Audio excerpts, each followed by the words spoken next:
bagay na mag-isip muli. Dahil makikita naman natin na kung saan ang isa sa malawak na katotohanan ay ang simbahan ng Diyos ay simbahan ng mga liko, na mga may sakit, na mga hindi matuwid. Pero bubuuhin para sa kalwalhatian mismo ng Diyos nang maipakita ang kapangyarihan mismo ng Diyos.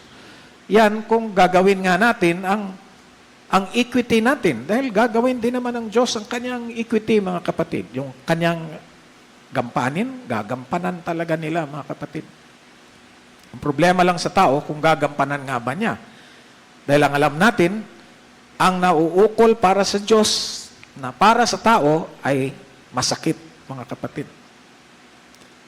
Kaya nga kung titignan natin lahat ng mga interpretations natin, balik-balik ta rin natin, subukin natin kung alin dyan ang masakit, mga kapatid. Na kung saan magdudulot sa atin ng pagbabago ng kaisipan, isip, puso, laman, by exercise doon, mga kapatid.